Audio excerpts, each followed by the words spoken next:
ಶ್ರೀ ಗುರು ಬಸವಲಿಂಗಾಯ ನಮಃ. ಓಂ ಶ್ರೀ ಗುರು ಬಸವಲಿಂಗಾಯ ನಮಃ. ಓಂ ಶ್ರೀ ಗುರು ಬಸವಲಿಂಗಾಯ ನಮಃ. ಓಂ ಶ್ರೀ ಗುರು ಬಸವಲಿಂಗಾಯ ನಮಃ.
ಇಲಾಖೆಯಲ್ಲಿ ನಾವು ಏನಪ್ಪ ಅಂದ್ರೆ ಎಲ್ಲ ನಮ್ಮ ನೌಕರ ಬಾಂಧವರು ಅಲ್ಲಿ ಬಸವಣ್ಣನ ಜಯಂತಿಯನ್ನು ಆಚರಣೆ ಮಾಡಿ ಈಗ ತಿಮ್ಮಾಪುರಿಗೆ ಬಂದು ಇಲ್ಲಿ ಏನಪ್ಪ ಅನ್ನ ಸಂತರ್ಪಣೆ ಹಾಗೂ ರಕ್ತದಾನ ಶಿಬಿರ ಹಮ್ಮಿಕೊಂಡಿದ್ದೇವೆ.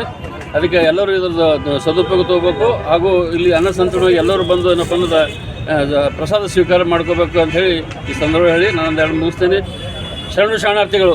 ವಿಶ್ವಗುರು ಬಸವಣ್ಣನವರ ಜಯಂತ್ಯೋತ್ಸವ ಅಂಗವಾಗಿ ಲೋಕೋಪಯೋಗಿ ಇಲಾಖೆಯಿಂದ ಇಲ್ಲಿ ನಾವು ಅನ್ನ ಸಂತರ್ಪಣೆ ಹಾಗೂ ರಕ್ತದಾನ ಶಿಬಿರವನ್ನು ಹಮ್ಮಿಕೊಂಡಿದ್ದೇವೆ. ಇದನ್ನು ನಮ್ಮ NK ಹಾಸ್ಪಿಟಲ್ನವ್ರು ಸರ್ ಅವರು ಏನಪ್ಪ ನಿಯೋಜಿಸಿದ್ದಾರೆ. ಅದಕ್ಕೆ ನಾನು ವಿಶ್ವಗುರು ಬಸವಣ್ಣನ ಜಯಂತ್ಯೋತ್ಸವ ಅಂಗವಾಗಿ ಕಲಬುರಗಿ ಜನತೆಗೆ ನಾನು ಹಾರ್ದಿಕವಾದ ಶುಭಾಶಯಗಳನ್ನು ಕೋರುತ್ತೇನೆ.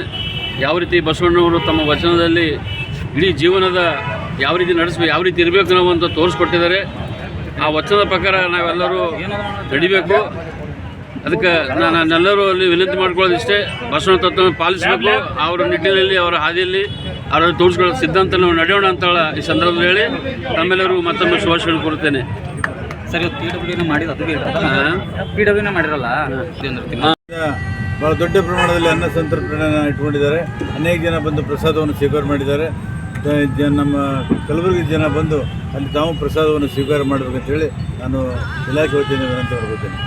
ಇಲ್ಲಿ ಬಸವಣ್ಣನ ಜಯಂತ್ಯೋತ್ಸವವನ್ನು ಭಾಳ ಇದರಿಂದ ಆಚರಣೆ ಮಾಡ್ತಾ ಇದ್ದಾರೆ. ಈ ಒಂದು ಕಾರ್ಯಕ್ರಮದಲ್ಲಿ ಎಲ್ಲ ಧರ್ಮದವರು, ಎಲ್ಲ ಸಮಾಜದವರು ಸೇರಿ ಒಗ್ಗಟ್ಟಾಗಿ ಪಕ್ಷರಹಿತವಾಗಿ ನಾವು ಮಾಡ್ತಾಯಿದ್ದೀವಿ. ಇದೊಂದು ಒಳ್ಳೆಯ ಬೆಳವಣಿಗೆ. ಈ ನಿಟ್ಟಿನಲ್ಲಿ NK ಹಾಸ್ಪಿಟಲ್ದವರು ಇಲ್ಲಿ ಬ್ಲಡ್ ಡೊನೇಷನ್ ಕ್ಯಾಂಪನ್ನು ಇಟ್ಕೊಂಡಿದ್ದಾರೆ. ಅನೇಕ ಜನ PWD ಸಿಬ್ಬಂದಿಯವರು ರಕ್ತದಾನ ಕೊಡೋದಕ್ಕೆ ಬಂದಿದ್ದಾರೆ. ಅದನ್ನು ಅಭಿನಂದಿಸ್ತೀನಿ. ಆಸ್ಪತ್ರೆಗಳು ಕೂಡ ಅಭಿನಂದಿಸ್ತೀನಿ. ಇಂಥ ಒಳ್ಳೆಯ ಕೆಲಸ ನಡಿಬೇಕು ಮತ್ತು ಅದು ಬೇರೆಯವ್ರಿಗೂ ಕೂಡ ಉಪಯೋಗ ಆಗಬೇಕಂತೇಳಿ ಹಾರೈಸಿ ವಿಶೇಷವಾಗಿ ನಡೀಲಿ. ಹೆಚ್ಚು ಜನ ತಮ್ಮ ರಕ್ತ ದಾನವನ್ನು ಮಾಡಲಿ ಅಂತೇಳಿ ಹಾರೈಸಿ ನನ್ನ ಮಾತನ್ನು ಮುಗಿಸ್ತಾ ಇದ್ದೀನಿ.